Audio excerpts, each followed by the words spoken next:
अस्सलामुअलैकुम। आप देख रहे हैं नमस्कार। प्रोग्राम मुनीर मेमन के साथ। आज के प्रोग्राम में सबसे पहले तो मैं हिंदुस्तान के प्राइम मिनिस्टर जनाब नरेंद्र मोदी साहब को मुबारकबाद देना चाहता हूं, क्योंकि यकीनी तौर पे ये काम आसान नहीं जो उन्होंने किया, और इस पे वो मुबारकबाद के मुस्तहिक भी हैं। अब आप सोच रहे होंगे आखिर उन्होंने ऐसा क्या काम किया। भला एक ऐसे फॉल्स फ्लैग ऑपरेशन के जरिए बार बार लाखों करोड़ों नहीं बल्कि अरबों लोगों को बेवकूफ बनाना कोई आसान काम तो नहीं है। ये हुनर यकीनी तौर पे नरेंद्र मोदी साहब के पास है, और उसमें उनकी मुआवनत उनका मीडिया करता है। पहले ऑपरेशन सिंदूर कहा गया, और कहा गया कि मेरी रगों में खून नहीं सिंदूर दौड़ता है, गर्म सिंदूर दौड़ता है। उसमें हिंदुस्तान ने अपने ना जाने कितने ही जहाज, कितने ही ड्रोन गवा दिए, कितना ही मिलिट्री को इस्तेमाल करते हुए नुकसान उठाया। फिर नरेंद्र मोदी साहब ने तकरीबन 100 दिन गुजर जाने के बाद जो पहलगाम में हुआ, एक और फॉल्स फ्लैग ऑपरेशन किया, उसको कहा ऑपरेशन महादेव। इंटरेस्टिंग बात यह है कि ये ऑपरेशन उसी दिन किया गया जिस दिन लोकसभा में नरेंद्र मोदी साहब से ये पूछा जाना था कि आखिर भैया बताएं तो कि ऑपरेशन सिंदूर में हमने क्या खोया, क्या पाया, हमने क्यों अपने जहाज गिरा दिए और सामने क्या नुकसान किया, हमने क्यों इतनी अच्छी पोजीशन में, अगर मोदी सरकार जो कहती है कि हम थे, तो एकदम सरेंडर क्यों कर दिया। ये सारे ही सवालात थे जिसके बारे में मोदी साहब को जवाब देना था। लेकिन अलग सुबह ये खबर आती है कि ऑपरेशन महादेव किया गया, और उसमें उन 3 दहशतगर्दों को मारा गया जो कि पहलगाम अटैक में मुलविस थे। मोदी सरकार लोकसभा के इजलास में आए बाएं शाएं करती थी, लेकिन कोई ठोस जवाब मौजूद ना था। सिवाय प्रोग्राम में गुफ्तगू करने का हमारे साथ ज्वाइन कर रहे हैं सीनियर साहब निगार, बड़े मजेदार अंदाज में गुफ्तगू करते हैं जनाब जहांगीर सईद साहब। जहांगीर साहब अस्सलाम वालेकुम। वालेकुम अस्सलाम। जहांगीर जी साहब, जनाब। कितना कितनी मुबारकबाद की मुस्तक है नरेंद्र मोदी साहब। मैं और आप तो फिर उनको नरेंद्र मोदी भी कह रहे हैं, साहब भी कह रहे हैं, बट इस वक्त इंडिया की लोकसभा में उनकी जो कांग्रेस की जो अपोजिशन है उन्हें सरेंडर मोदी कह रहे हैं, और साहब तो दूरी छोड़ दें, वो तो कुछ और ही कह रहे हैं। देखिए, मसला ये है, मैं जो इस तरफ इशारा करना चाहता हूँ कि उनकी जो ज़हनी हालत है, उसमें नफ्सियात के डॉक्टर्स या माहिरीन क्या कहते हैं, ये हिज़यान है। हिज़यान में जो है अक्ल मफ़कूद हो जाती है, इंसान अपने आप को हीरो समझने लगता है और उसको यही नहीं मालूम होता है उसके आदाब क्या हैं, क्या उसमें कामयाब हो पा रहा भी है या नहीं है। बस एक कैफ़ियत में मुब्तला होता है, अभी ये चाहता है कि जो वो कह रहा है सच कह रहा है, जो सोच रहा है सच सोच रहा है, बिल्कुल ठीक-ठीक सोच रहा है, जो उससे अमल हो रहा है, वो भी ठीक है। ऐसी हालत में आप यही कह सकते हैं कि उनका ज़हनी इलाज होना चाहिए, लेकिन उनके ज़हनी इलाज करने वाले भी ज़हनी तौर पर जो है वो सेहतमंद नहीं रहे, और इर्द-गिर्द का उनका हल्का अब ये कहीं ये समझ रहा है कि उन्होंने जो आहिस्ता, आहिस्ता, आहिस्ता, आहिस्ता ज़वाल पज़ीर हुआ है, वो तो भारत, वो उनकी वजह से हुआ है। अब कोई ढकी-छुपी बात नहीं रही है, जहाँ भी अब मोदी का नाम आता है, उसकी पॉलिसी के नाम आता है, जो उसके मकासद का नाम आता है, जो लालच और हवस से भरी हुई चीज़ें हैं, उस सब का नाम आता है, तो वो देखते हैं डिट्रॉइट हो रहा है, वो ज़वाल हम्म। पज़ीर हो रहा है। अब आप ही देखिए, आज ही की ताज़ा-तरीन सूरत-ए-हाल के पर मैं बताऊँ कि ये डोनाल्ड ट्रंप की बात करें आप, वो दोस्त भी बनते थे। वो जब उनसे उन अमेरिका गए, वो इतनी उन्होंने लपा-झपी की, ऐसा किया, मोहब्बत का इज़हार किया ट्रंप के साथ, और वो उन्होंने ये तासुर देने की कोशिश की, तो वो एक अमेरिका के जैसे सदर के साथ जो है इनकी जी। दोस्ती है।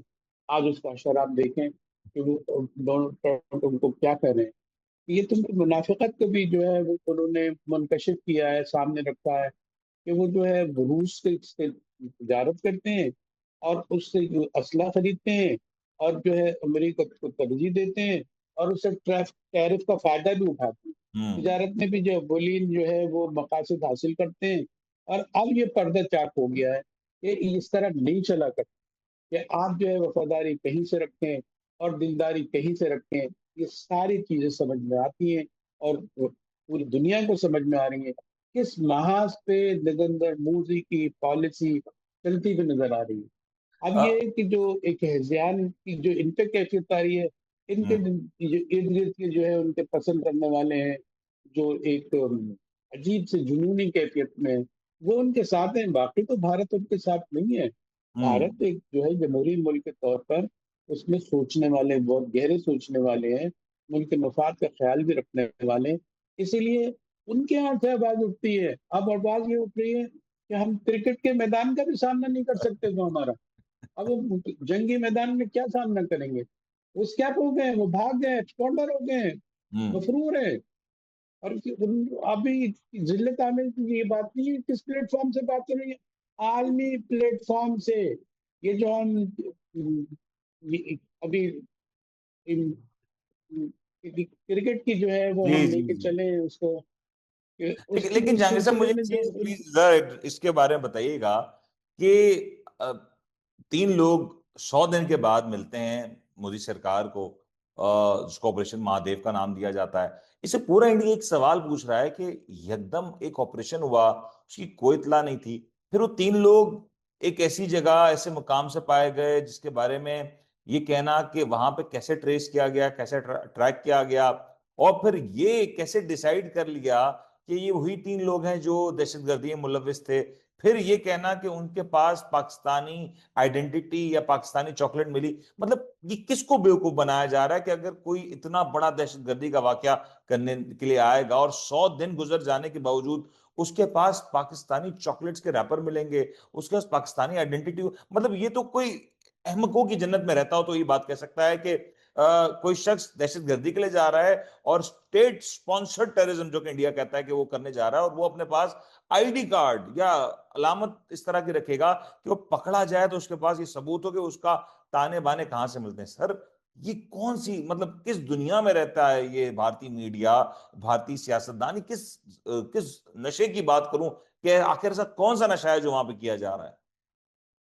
देखिए, जब जहन को जवाल होता है ना, तो यही हालत होती है, तो सदाकत नजर नहीं आती। हम्म। उसको दलाल से काम नहीं निकाला जाता, वो दलाल का सामना नहीं करना पाता।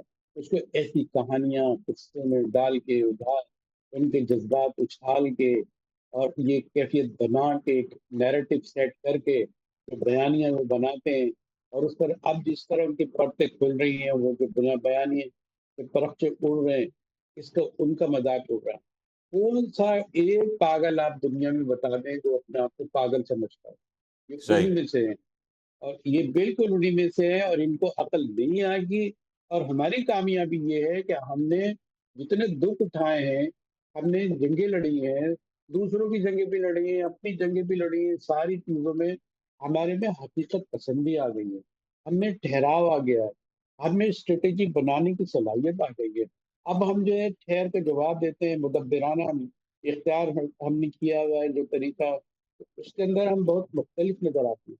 अब ये इतनी जल्दी हमने कोई रद्द अमल नहीं दिया इस बेवकूफी का। महादेव, जब इन वो जो भारत के जो लीडर जो है ढह ढह जा रहे हैं, नीचे आ रहे हैं, कमजोर पड़ रहे हैं, उनके मसल्स नहीं रहे, तो वो अपने आप को महादेव कहलवाने के लिए और उसको एक बयानिया चलाने के लिए वो बड़े पुरजोश हैं।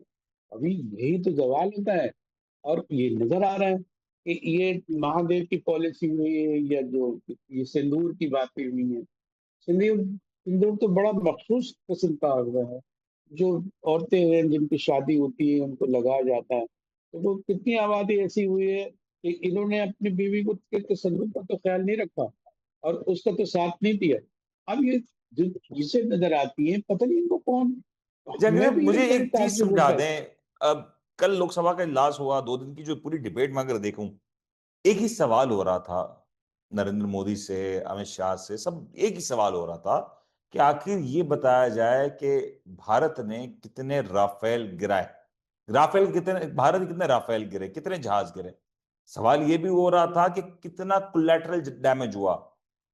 और दूसरी बात, क्या कोई शख्स भला ताकत के नशे में इस हद तक अंधा हो सकता है कि वो अपनी मिलिट्री को कुर्बानी की भेंट चढ़ा दे महज इलेक्शंस की खातिर? कोई ऐसा कॉन्क्रीट एविडेंस मोदी सरकार के पास नहीं। 100 दिन तक इतनी बड़ी एक कश्मीर के इलाके को, मुक्त महदूद सा इलाका है, और वहां पूरे इस इलाके को फौजी छावनी बना दिया गया, और 100 दिन बाद आप कहते हैं कि हमने उन तीन लोगों को ढूंढ लिया, तलाश कर लिया, और क्या किया, कैसे किया, उसकी कोई कहानी नहीं बताई जाती। सर, फिर ये क्या एक अलमिया है, नहीं कहूं तो क्या कहूं, कि मोदी सरकार के पास पेश करने के लिए कोई जवाब नहीं, मोदी सरकार का पेश करने के लिए कोई दलील नहीं। और वो मोदी सरकार जो कि इलेक्शन, जो इस ऑपरेशन सिंदूर के टाइम पे कहा करती थी कि हमने पाकिस्तानी ऑक्यूपाइड कश्मीर, वहां जो कश्मीर है उसको हमने लेना है, वो कश्मीर पूरा हमारा है। आज उनके डिफेंस मिनिस्टर राजनाथ सिंह कहते हैं कि हमारे इस ऑपरेशन का मकसद हरगिज ये नहीं था कि हमने वहां के किसी भी हिस्से के ऊपर कैप्चर करना था या उसको कॉन्कर करना था। तो सर इतना बड़ा ड्रामा रचाया क्यों गया जब आपका मकसद जंग जीतना ही नहीं था, जब आपका मकसद सिर्फ ये था कि आपने अपने तैयारों को लाना है, गिराना है। ये सवाल भी पूछा गया कि ऐसा कैसे मुमकिन हो गया कि उनके तैयारे, पाकिस्तान के तैयारे हमारे हुदूद में आए, उन्होंने हमारे जहाजों को स्ट्राइक किया, स्ट्राइक डाउन किया और वो ऐसे ही चले गए। सर इतने सारे सवाल मोदी सरकार ने जी किसी जी एक बात का जवाब जी। नहीं दिया और सिर्फ ये कहते रहे कि आप कांग्रेस वाले पाकिस्तान की बोली बोलते हैं, आप दहशतगर्दों की बोली बोलते हैं। सर ये तो कोई जवाब ना हुआ ना। देखिए, अंदर से जो इनकी नीयत है ना, उसका जो फितूर है, उस पर हम गौर करें। इनका फितूर है तो इलेक्शन जीतना। हम्म। बिहार में जो है इनको कामयाबी हासिल करना, हर जगह इनको इक़्तिदार चाहिए। जब इक़्तिदार के भूखे हैं, हवसपरस्त हैं इतनी, तो ये स्ट्रेटेजी बनाएंगे। हम्म। ये मुल्क की दफा के लिए जो कुछ कर सकेंगे, ये इन्होंने क्या सोचा, क्या समझा, हर जगह ब्रेक्स एंड क्रैक्स नजर आते हैं। अब ब्रेक्स एंड क्रैक्स को भरने वाला जहन भी नहीं कोई है।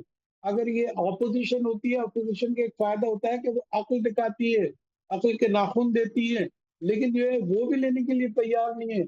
अब इनको तो सदमा ये हो गया है कि हम इक़्तिदार से अब उठने के करीब जा रहे हैं, हमारे रिमूवल का टाइम आ रहा है, हमारे जवाल का टाइम आ रहा है, हम कैसे लगेंगे? कहाँ हमारा गुरूर? क्या हम अमरीकी सदर के गले मिल मिल के ये ताकत देते कि अमरीका का दुनिया का सुपर पावर, वो हमारे उसकी गोद में बैठ के बातें करते जी। रहे हैं? मतलब ये बात, ये सारी चीजें हैं, इनको सोचने समझने की इन्होंने इस तरह गौर ही नहीं किया। इन्होंने देखा ही नहीं कि जिसका सामना कर रहे हैं वो कितनी मुनज्जम सोच और कितनी मुनज्जम तैयारी से है। अब ये कहते हैं कराची जो है वो हम फतह कर रहे हैं, बस अब हम उतरने वाले हैं। पहले भी ये चुंडा का वो मार्च पे पता नहीं कहाँ कहाँ, इनकी आदत है। एक इनकी डिक्शनरी इन्होंने बनाई दी है जो अहमकाना डिक्शनरी है, उसी को हर जंग में इस्तेमाल करते हैं। अगर आप ये देखें कि अगर वो कराची ऐसा हो गया तो कराची में तो ज्यादा एक्टिविटी है, छोटे छोटे मसाइल को उठाया जाता है, उसको एड्रेस किया जाता है। आप कह रहे हैं कि कराची बर्बाद हो गया, हमने उड़ा दिया और ये कर दिया, वो कर दिया। कुछ भी नहीं किया भाई साहब। आप कोई भी देखें, अगर सर ये आपने सर इस तरह आप का। माजरत के साथ आप इंडियन मीडिया की बात कर रहे हैं, इंडियन जर्नलिस्ट की बात कर रहे हैं। सर जब वो पंजाब में समंदर ला सकते हैं तो कराची को उड़ाना तो मेरे ख्याल से कोई इतना बड़ा मकसद ही नहीं बचता, कोई इतनी बड़ी बात ही नहीं बचती। लेकिन जहांगीर साहब मुझे ये बताएं, चलें अब ये तो ठीक है, मोदी सरकार का एक वतीरा है कि वो अपनी बातों को, अपनी शिकस्त को तस्लीम करते नहीं है। लेकिन एक बात इंडिया की तरफ से बहुत ज्यादा कही जा रही है जहांगीर साहब, ये बड़ी इंपॉर्टेंट है कि हिंदुस्तान पाकिस्तान की मुख्तलिफ औकात में जंगें हुई, यहाँ भी नुकसान हुआ, वहां भी हुआ। आज से पहले इंडिया में जो भी हुकूमत होती थी वो उस नुकसान को तस्लीम करती थी, बताती थी कि हमारे इतने लोग मर गए, हमारे इतना नुकसान हुआ। लेकिन ये एक नई रविश नजर आ रही है मोदी साहब की कि वो अब कोशिश करते हैं कि छुपाएं कितना नुकसान हुआ, क्या नुकसान हुआ, वो अपने लोगों की बात नहीं पता। फिर एड ऑन ये कि पाकिस्तान से मुतालिक जो खबरें वहां दी जाती हैं, जो सरकारी जराये से खबरें दी जाती हैं, वो टोटली फॉल्स होती हैं, उसके बारे में भी कोई बात नहीं की जाती। ये एक बड़ा नया अंदाज, इसको खुद इंडियन मीडिया, इंडिया में रहने वाले करोड़ों अरबों लोग विटनेस कर रहे हैं और परेशान है इस बात से। देखिए, जिस तरह आपने कहा कि मोदी सरकार किस तरह ये मामला छुपाती है, इसके बारे में मेरा एक ही जवाब है कि देखिए, ये जो इनका जो चेहरा है, मकरूज चेहरा है, बदनीयत चेहरा है, ये अपने पड़ोसियों को जो है हज़्म करना चाहते हैं, ये अपना इलेक्शन में थ्रू आउट कामयाबी चाहते हैं, सारी चीज़ों का अब जो बिल्कुल रिफ्लेक्स आ गया है इनका। कहीं हम्म। अक्स आता है और कहीं जो बिल्कुल बरक्स आता है। जब ये बरक्स देख रहे हैं तो इनको घबराहट तारी हो गई है, इनको मौत नजर आ रही है। ये समझते हैं कि हम्म। इक़्तिदार गया उनके हाथ से, ये तकब्बुर गया उनके हाथ से, चकनाचूर हो गए वो, अब गिर गए। अब आप उनको समझा सकेंगे ये बात कि आप हम्म। किस जबान से जो आम कना रहे हैं और आप कहाँ खड़े हैं? अब ये तो चाहिए कि भारत के जो लोग हैं, जो सोचने वाले लोग हैं, जो फिक्र रखते हैं, जो जमहूरी कुव्वत और इक़्तिदार पर यकीन रखते हैं, वो इससे ज्यादा रिएक्शन दिखाएं। ये दिखाएं कि तबाही, बर्बादी, ये मजहब के नाम पर जो है मार रहे हैं। ये अपनी माँ को तो जो है जख्मी कर देते हैं गुर्बत की वजह से या जहालत की वजह से। लेकिन ये जो गौ माता का जो जाहिर है कि आप गौ माता को आप मानते हैं, इसका मतलब है कि आप दूसरे को मार दें। इनको अक्ल ही नहीं है, समझ ही नहीं है। और उसको ये हमारी मसाजिद को ये तोड़ते हैं, तो इनके मंदिरों पर रद्द-ए-अमल आएगा ना, तो बर्बाद कौन होगा? भारत होगा। उसकी उसकी जो जो उसकी इक़दार है वो जवाब दे जाएँगी। तो आप ये देखें, ये ज़वाल पज़ीर हालात हैं, भारत की किस्मत में सियाह दाग हैं, और जिसको धोना बहुत मुश्किल नज़र आ रहा है। इनको ये चाहिए कि अब ये इक़्तिदार का सिंहासन है, उस पर ये लोग नज़र नहीं आएँगे और नज़र आना भी नहीं ठीक। चाहिए। और इनके अंदर वाले, अच्छा देखिए आप, इन्होंने अपनी असेंबली में क्या कहा?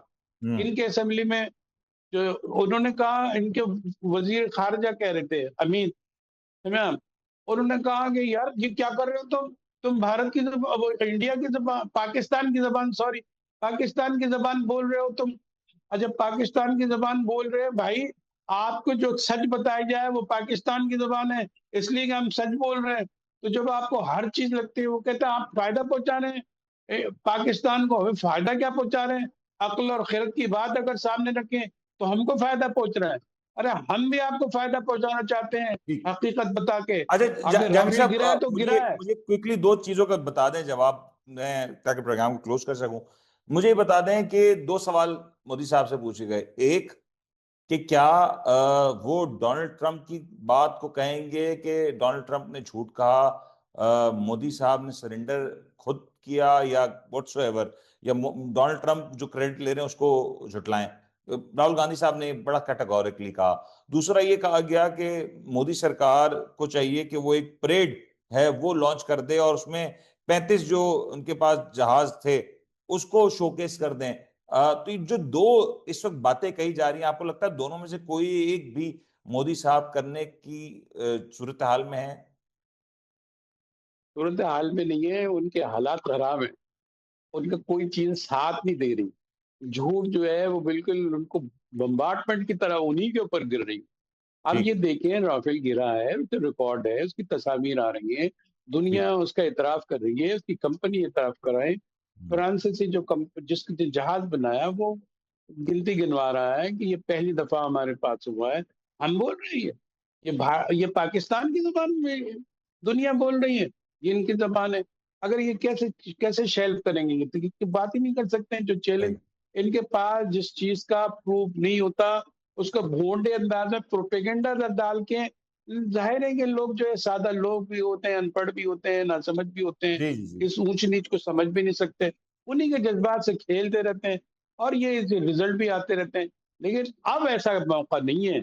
अब इतनी चोट खाई है, इतनी ज़िल्लत आमेज़ सूरत हाल है भारत की, आप माने या ना माने, लेकिन ये बात ये है, हम ये कह रहे हैं, ये नविश्ते दीवार, राइटिंग ऑन द वॉल, लिख के रख रहे हैं मोदी साहब कि इनका इक़्तिदार जो है ज़वाल पज़ीर है, और बहुत जल्दी इनके सामने लेकिन जहांगीर इनकी साहब जो एक झूठ बात, है। जहांगीर साहब एक बात प्लीज ऐड कर दें। आप कह रहे हैं बार बार इक्तदार जवाल पजीर है। लास्ट कमेंट है, प्लीज मुझे बताइएगा कि जब मोदी साहब को यह अंदाजा होता है कि इक्तदार कम हो रहा है, कमजोर हो रहा है, पॉपुलैरिटी कम हो रही है, तो वो एक फॉल्स फ्लैग ऑपरेशन कर देती है पाकिस्तान के नाम से। वहां पर अगेन एंटी पाकिस्तान प्रोपागेंडा किया जाता है, बॉलीवुड को सपोर्ट किया जाता है, इस तरह की मूवीज, वेब सीरीज, शोज बनाए जाते हैं ताकि लोगों का एक माइंडसेट डेवलप किया जा सके और एंटी पाकिस्तान सेंटिमेंट वहां पे मजीद उभारा जाए ताकि वो मोदी सरकार अपने टेन्योर को प्रोलॉन्ग कर सके। अब मुझे बताएं कि ऐसी सूरत देखिए, हाल में क्या आने वाले दिनों में क्या फिर एक फॉल्स फ्लैग ऑपरेशन हमें नजर आएगा मोदी सरकार की जानिब से कि पाकिस्तान के ऊपर अटैक करने की एक नाकाम सी कोशिश की जाए, या आपको लगता है कि अब बस ये बात जो कुछ हुई, ये ऑपरेशन महादेव दरअसल क्लोजर है, अब पाकिस्तान के ऊपर मजीद कोई अटैक नहीं होगा और जो मामला हैं डिप्लोमेटिकली एक बराबरी की बुनियाद पर आपको नजर आएंगे और वहां पे एक ठहराव नजर आएगा? देखिए, एक बात ये है, कहा यह जाता है कि आप एक दफ़ा झूठ बोले, तो इंसान यकीन कर लेता है, 2 दफ़ा हम्म। झूठ बोले यकीन कर लेता है, तीसरी दफ़ा उसको शक होता है, चौथी दफ़ा जो है वो बिल्कुल यकीन नहीं करता। और ये हम्म। देखें कि आप बेवकूफ़ बनाना चाहते हैं, तो आप सारे लोगों को हर वक़्त बेवकूफ़ नहीं बना सकते। सही। ये बिल्कुल कौल है कि आप सब लोगों को बेवकूफ नहीं बना सकते और सारे वक्त नहीं बना सकते। अब ठीक। इन्होंने सारा वक्त तो ज़ाया कर दिया है। अब लोग बेवकूफ वहां बनने को भी तैयार नहीं है।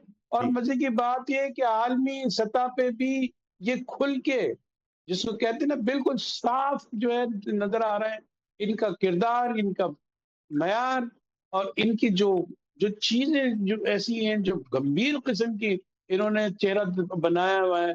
सबके एक हिमायती नहीं इनके पास, एक इनके नैरेटिव को एक्सेप्ट करने वाले नहीं है, उसके साथ खड़ा नहीं। किसी मुल्क को बता दें, यूरोप को बता दें, अमेरिका को बता दें, हमारे खित्ते के पड़ोसियों को बता दें, चीन को बता दें, रूस को बता दें, जबकि अभी भी रूस से ज्यादा इमदाद भी लेते हैं और उसके जहाज भी खरीद रहे हैं, चीजें से खरीद रहे हैं सारे, और अपनी दोस्ती का दावा भी करते हैं।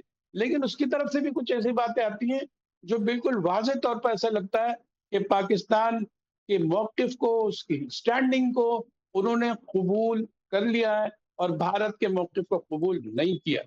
Thank you so much Jahangir साहब, आपने वक्त दिया। और यकीन तौर पे क्लोजिंग में ये बात जरूर कहता चलूं कि पाकिस्तान ने हमेशा कोशिश की कि हिंदुस्तान के साथ बराबरी की सतह पे ताल्लुकात रखे जाएं, दहशतगर्दी को एक ऐसा इशू बताया जाए, ऐसा समझा जाए कि इसको सारी मुल्क का बल्कि पूरी दुनिया का एक ऐसा इशू है जो कि इस वक्त नजर आ रहा है। और पाकिस्तानी शायद किसी भी मुल्क में कोई दहशतगर्दी की वाकयात हो तो उस पर कभी खुश नहीं होते, शादियाने नहीं बजाते।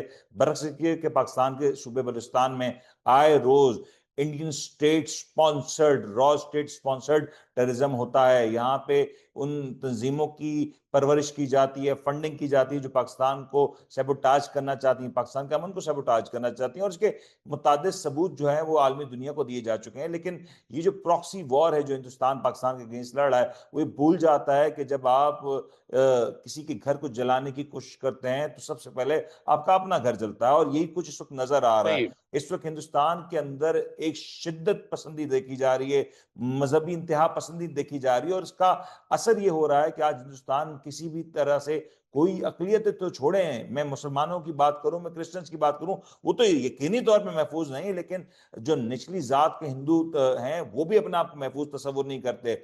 और अब आलम यह है कि हर शख्स हिंदुस्तान में रहने वाला मजबूर है कि वो अपनी मुहब्बे वतनी का, हुब्बुल वतनी का सबूत दे, क्योंकि अगर वो इस तरह से नहीं करता तो उसके लिए हिंदुस्तान में यकीनी तौर पर बड़ी मुश्किलात हैं। इस वक्त ये बात कही जी जाए कि हिंदुस्तान इंटरनेशनली, आलमी सतह पे आइसोलेट हो चुका, वो हिंदुस्तान जो पाकिस्तान को कभी फेटफ की गिरी लिस्ट से डराता था, कभी IMF के कर्जों से डराता था, आज हिंदुस्तान खुद माशी तौर पे शायद जितना भी मुस्तहकम हो, लेकिन जो उसकी डिप्लोमेसी है वो कमजोर हो चुकी है। और ये इस वक्त जो सबसे बड़ी डेवलपमेंट है जी कि आज हिंदुस्तान अपनी फॉरेन पॉलिसी के एतबार से सबसे निचली सतह पे देखा जा रहा है। ना उसकी दुनिया में कोई उससे है, ना उसकी बात पे कोई एतबार। और ये बात कि हिंदुस्तान ने इतना झूठ बोला, इतना झूठ बोला और इस पॉलिसी को अपनाया कि इतना झूठ बोलो कि वो सच लगने लगे, अब वो पॉलिसी एक्सपोज हो चुकी है। और जब ये पॉलिसी एक्सपोज होती है तो पता चलता है कि हिंदुस्तान का घिनौना चेहरा क्या है, मोदी सरकार का घिनौना चेहरा क्या है। पता चलता है कि जब सिख कम्युनिटी के साथ डोनाल्ड ट्रंप राब्ता करते हैं और बताते हैं कि यकीनी तौर पे हिंदुस्तान में सिखों के ऊपर जो मजालिम ढाए जा रहे हैं उसको दुनिया देख रही है, मुसलमानों के ऊपर जो मजालिम ढाए जा रहे हैं उसको दुनिया देख रही है, कश्मीर के जो नक्शे को चेंज करने की कोशिश की जा रही है उसको दुनिया देख रही है, तो मोदी सरकार जो आज तक इस सारे झूठ को छुपाती रही और ये तासुर देती रही कि शाइनिंग इंडिया, अब शाइनिंग इंडिया की जो असल पोल है वो खुल चुकी है। और इस वक्त हिंदुस्तान इस खित्ते में बल्कि पूरी दुनिया में दहशतगर्दी का सितारा समझा जाता है। कनाडा में जो कुछ हिंदुस्तानी एजेंसी के लोग करते रहे, अमेरिका में जो कुछ करते रहे, पाकिस्तान में जो कुछ करते रहे, Sri Lanka, Bangladesh, you just name it, कि कहां कहां हिंदुस्तान ने प्रॉक्सी वॉर के जरिए अपने मुखालिफिन को, वो आवाजें जो मोदी सरकार के खिलाफ उठती रही, उनको दबाने की कोशिश नहीं की। यकीनी तौर पे सारे सबूत मौजूद हैं। उम्मीद करते हैं आपको आज का प्रोग्राम पसंद आया होगा। अपनी राय का इजहार जरूर कीजिएगा। अपना ख्याल रखिएगा। अल्लाह हाफिज।